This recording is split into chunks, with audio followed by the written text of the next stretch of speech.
What it do, y'all? Bread Tuck Rob, Bread Tuck Game Forever, man. Houston Texans beat the Jacksonville Jaguars. It was a struggle game, but 21-20. Excuse me, man. I got a little headache. It was hard for me to watch this game, man. With the headache, I was laying down watching it. Usually, I'm up, amped up, but my team needed me, man. So I was still there. I'm gonna be there, so I'm watching it, man. Okay.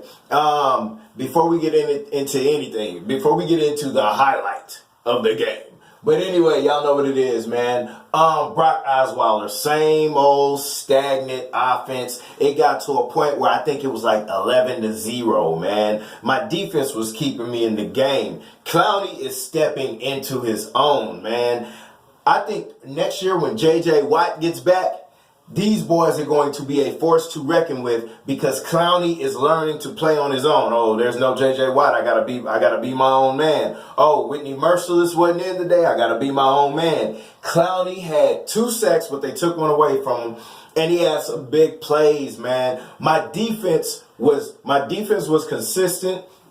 Defense wasn't a problem. What happened?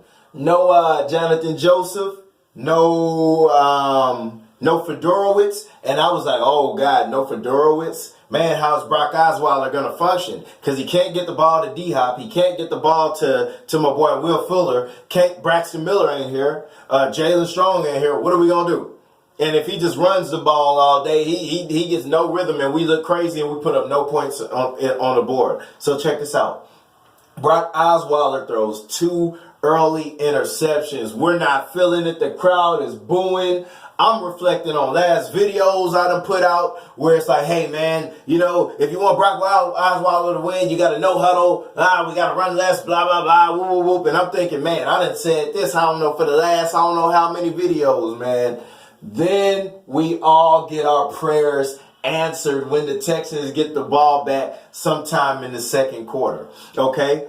So I'm on the couch watching, and I hear we get the ball, and I hear everybody in NRG cheering, and I'm like, man, what's going on? Then the announcer's like, whoa, Brock Osweiler has been benched. Tom Savage is in the game, and I hop up like, yes, this is what we wanted. This is what we wanted. And my partner, shout out to my partner Jarvis Sam, man. My boy texted me, he said Tom Savage got a Stone Cold Steve Austin reception when he came out there. And all I could think about was like Tom Savage just being like, yeah, man, I'm take that ball. What? I'm take the ball. I'm gonna find DeAndre Hopkins. What? I'm gonna find Will Fuller. What? I'm gonna find Griffin. What? And we get a first down. Yeah, then just take some beers, then just stun somebody. That was corny. But anyway, so check this out, man.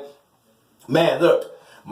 Tom Savage was moving that ball, man. We wasn't able to get in the end zone for a second, but Tom Savage, he didn't look shook out there at all. And I've said this before. Last year, not to just go back, last year when you look at a preseason game when we had Tom Savage, you had Ryan Mallett, and you had Brian Hoyer, I said during preseason, Tom Savage looked the most consistent, even though he was playing with quote-unquote lower-level guys, whatever you want to call them. He looked consistent, and consistency is something major. But anyway, man, that boy was just finding boys. Before he got in the game, Hopkins had no receptions. And also with Hopkins, he was letting that young boy kind of get the best of him for a second. I didn't like it, man.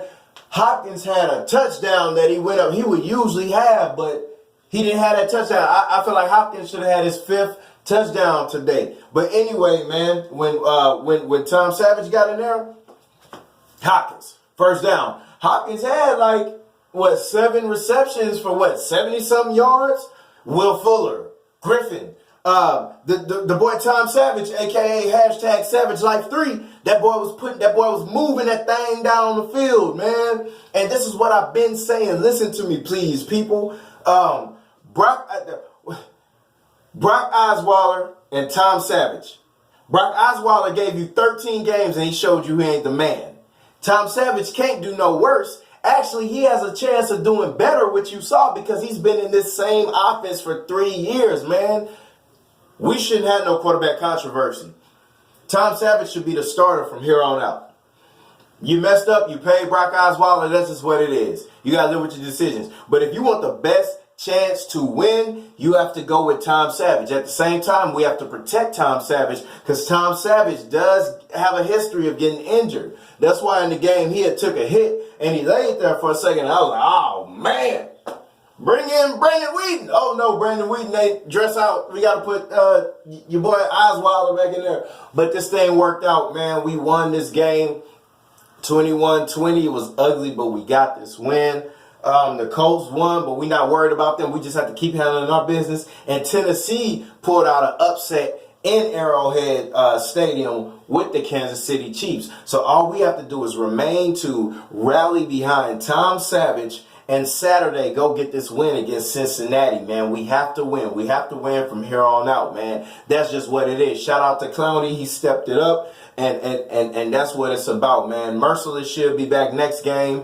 And, man, we're fighting through these injuries, man. But that's what we're supposed to do. Shout out to Bill O'Brien, Romeo Crennel for saving our season with this defense. And you ain't had J.J. Watt all season.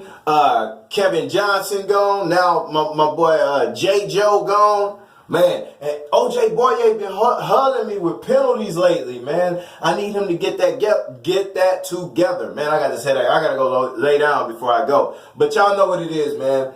Bread took route, bread took game forever. Houston Texans, we making things happen. H-Town all day. Y'all know what y'all take it easy.